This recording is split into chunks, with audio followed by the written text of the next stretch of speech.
बहुत समय पहले की बात है।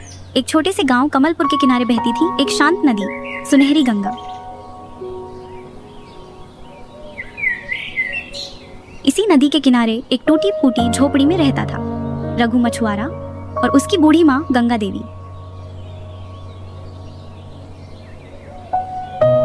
रघु बहुत ही ज्यादा गरीब था। रोजाना वह अपनी छोटी सी नौका लेकर नदी में मछलियां पकड़ने जाता और जो मिलता उसे बेचकर 2 वक्त की रोटी का इंतजाम करता।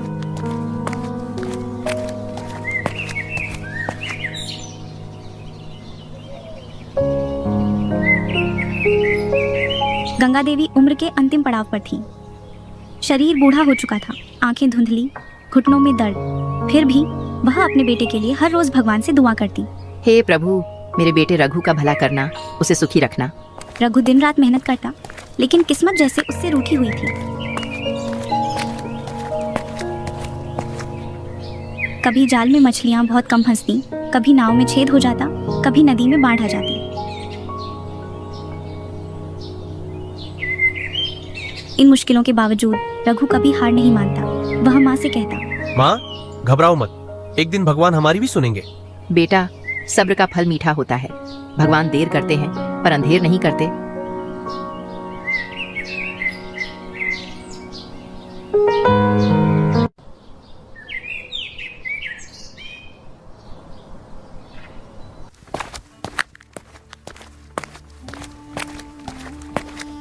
एक दिन रघु हमेशा की तरह सुबह उठकर अपनी नाव लेकर नदी पर गया। उसने जाल फेंका। कुछ देर बाद जब उसने जाल खींचा तो देखा कि उसमें सिर्फ एक मछली फंसी थी, वह भी बहुत छोटी। रघु का दिल बैठ गया, लेकिन जब वह मछली को हाथ में लेने लगा तो मछली ने मनुष्य की भाषा में कहा, रघु भाई, मुझे छोड़ दो, मैं तुम्हारी मदद करूंगी। रघु हक्का बक्का रह गया। जीवन में पहली बार उसने किसी मछली को बोलते सुना था। वह बोला, तुम कौन हो? मछली बोली, मैं जल की देवी का दूत हूँ। जिसने भी मुझे मुक्त किया उसके जीवन में सुख संपत्ति आएगी। रघु का मन डगमगाया। भूख और गरीबी से जूझता हुआ इंसान कैसे विश्वास करे, लेकिन उसकी माँ ने सिखाया था कि कभी भी दया, करुणा और विश्वास को न छोड़ो। उसने मुस्कुराकर मछली को वापस नदी में छोड़ दिया। मछली जाते जाते बोली, रघु, कल सुबह सूरज निकलते ही नदी के किनारे आना, तुम्हारी किस्मत बदलेगी। रघु काफी खुश था, लेकिन उसके मन में काफी सवाल भी थे। वे घर वापस लौट जाता है।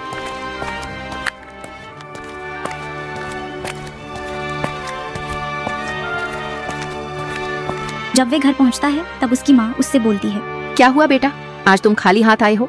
क्या आज एक भी मछली जाल में नहीं फंसी? नहीं माँ, मछली तो जाल में फंसी थी, लेकिन मैंने उसे छोड़ दिया। माँ, वो जब मैंने उस मछली को पकड़ा तब वो मछली बोलने लगी। उसने मुझसे कहा कि मैं जल की देवी का दूत हूँ, जो मुझे छोड़ देता है उसके जीवन में सुख समृद्धि आती है। ये बात सुनकर रघु की माँ बहुत खुश हुई और बोली, बेटा, तुमने उस मछली को छोड़कर बहुत अच्छा किया। मुझे तुम पर गर्व है कि मैंने ऐसा बेटा पैदा किया है जो इतना दयालु है। बेटा, तुमने जो किया है तुम्हें उसका फल अवश्य मिलेगा।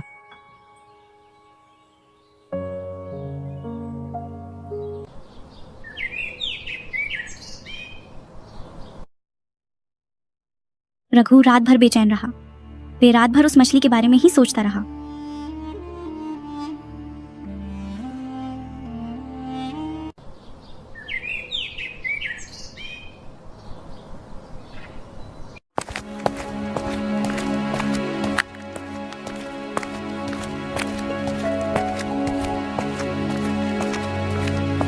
सुबह होते ही रघु नदी के किनारे गया। वहां उसे एक चमचमाता हुआ संदूक मिला।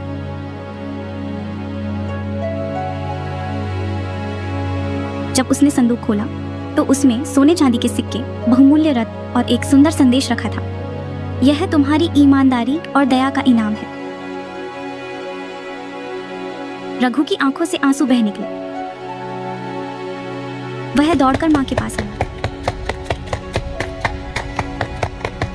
और उन्हें सारी बातें बताई।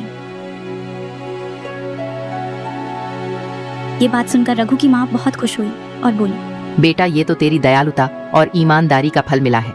मैंने कहा था ना बेटा कि भगवान देर भले करता है लेकिन अंधेर नहीं करता। अब रघु और उसकी मां की जिंदगी बदल गई थी।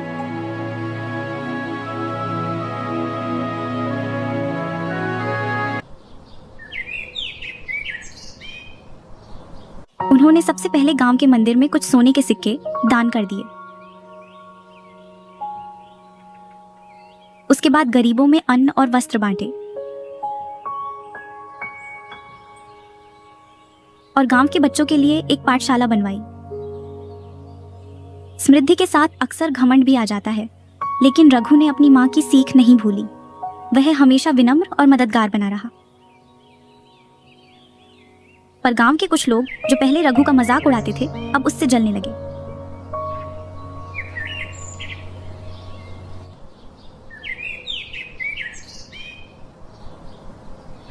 एक दिन गांव का एक लालची जमींदार भैरव सिंह रघु के पास आया और बोला, रघु, सुना है नदी में कोई जादुई मछली है, मुझे भी उसके बारे में बता दे, मैं तुझे बहुत इनाम दूंगा। रघु ने शांति से कहा, भैरव सिंह जी, ये मछली सिर्फ उस पर कृपा करती है जिसके मन में दया और ईमानदारी हो। भैरव सिंह ने गुस्से में कहा, अरे तू आखिर कहना क्या चाहता है कि मेरे मन में दया नहीं है? तू भले ही मुझे उस मछली के बारे में मत बता, मैं खुद उसे अपनी ताकत से उसे पकड़ लूंगा, तू बस देखता जा।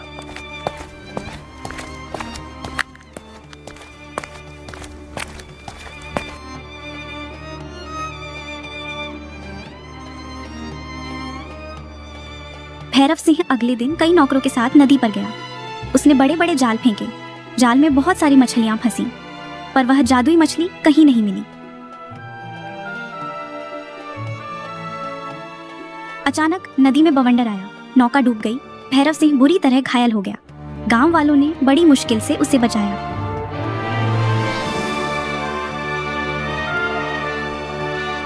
गांव के बुजुर्गों ने समझाया, लालच का अंजाम हमेशा बुरा होता है। भैरव सिंह ने भी सबक सीखा और रघु से क्षमा मांगी। मुझे माफ कर दो रघु, मैंने तुम्हारी बात नहीं मानी, मुझे उसी का फल मिला है। अरे कोई बात नहीं भैरव सिंह जी, गलती अक्सर सबसे हो जाती है। बस आगे से ये ध्यान रखिएगा कि हम कभी कोई चीज लालच से हासिल नहीं कर सकते। भगवान को लालच बिल्कुल भी पसंद नहीं है। भैरव सिंह रघु की बातों को अच्छे से समझ जाता है। समय बीतता गया। रघु ने अपनी संपत्ति का घमंड नहीं किया। वह हर दिन मां के चरण छूता और आशीर्वाद लेता। गंगा देवी अक्सर कहती, बेटा, मैं तो अब जाने वाली हूँ, मेरी उम्र हो गई है, लेकिन मुझे तुझ पर गर्व है। तूने दिखा दिया कि दया, ईमानदारी और माँ का आशीर्वाद मिलकर किस्मत बदल सकते हैं।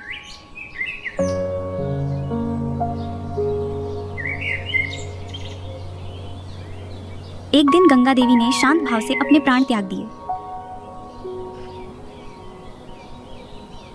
रघु ने उनका भव्य संस्कार किया और गांव में एक सुंदर आश्रम बनवाया, जिसमें वृद्ध, अनाथ और असहाय लोग आकर रह सकते थे। रघु ने अपने जीवन से ये संदेश दिया कि ईमानदारी सबसे बड़ा धन है, दया और करुणा हमेशा फल देती है, और माँ का आशीर्वाद सबसे बड़ी दौलत है। लालच से विनाश होता है और समृद्धि आने पर भी विनम्रता नहीं छोड़नी चाहिए। गांव वाले आज भी अपने बच्चों को रघु की कहानी सुनाते हैं। गरीब मछुआरे की किस्मत कैसे बदली और कैसे एक बूढ़ी माँ के आशीर्वाद ने चमत्कार कर दिया।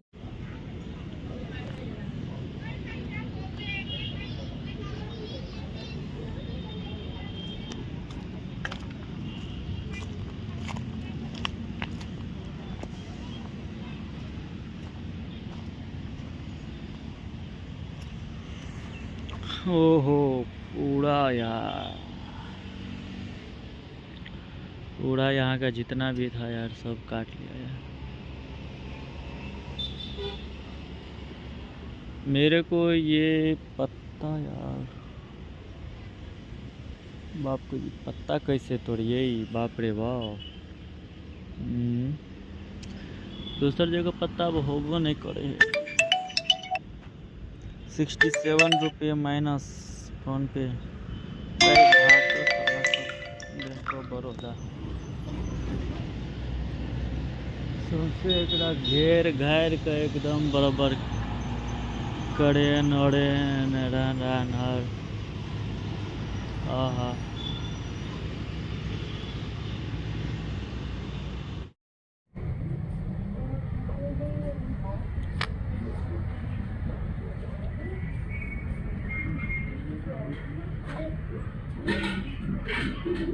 लेकिन ये टेस्टी लगे छे खाए में ना।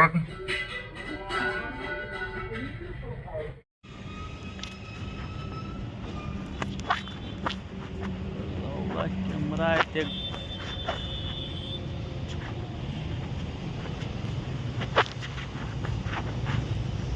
वो आज से अपना वादा रहा, हम मिलेंगे हर एक वादे पर।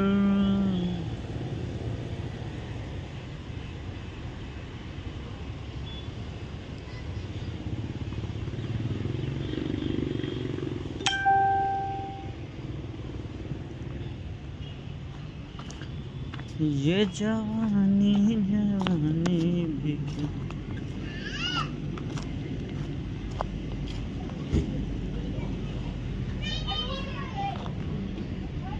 क्या हो गया रे? जिसकी कोई कहानी कथी पीसे छियै? आय कथी छियै? साग पीसे छियै? देखिए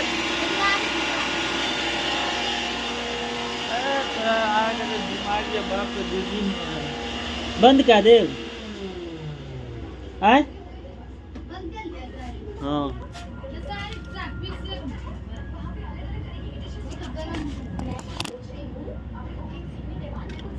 आलू भाई कते सीज गेल छै।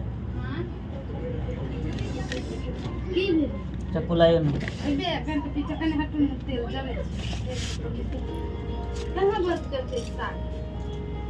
कथी कहलिए बंद करे ला?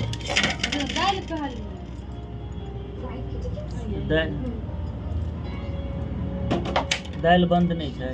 कहाँ बंद छै? चालू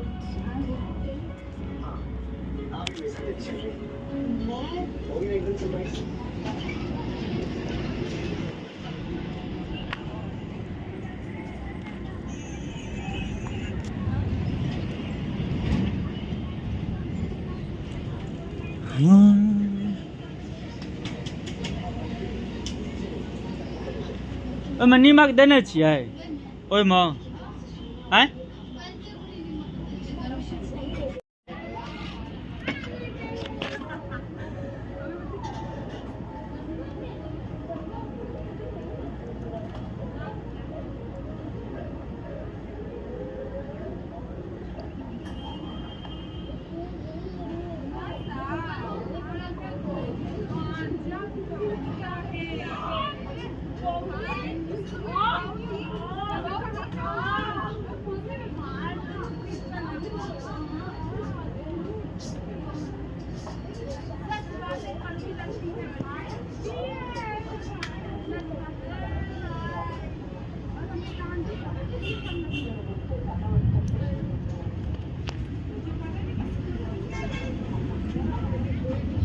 रोटी सब नहीं है? नहीं है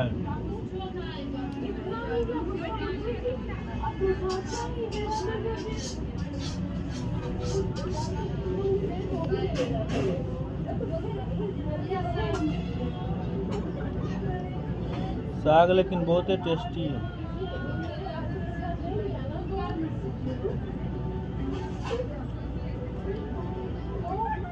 ओना नहीं सीझे छै।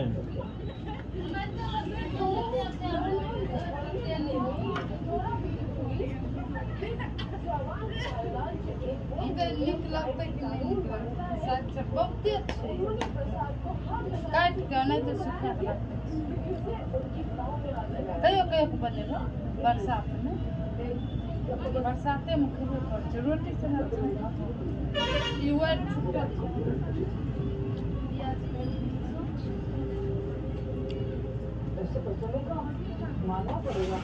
रोटी अथी खेते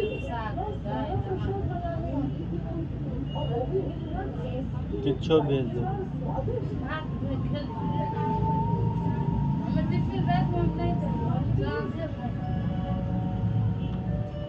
क्या बजे? 8-9 बजे।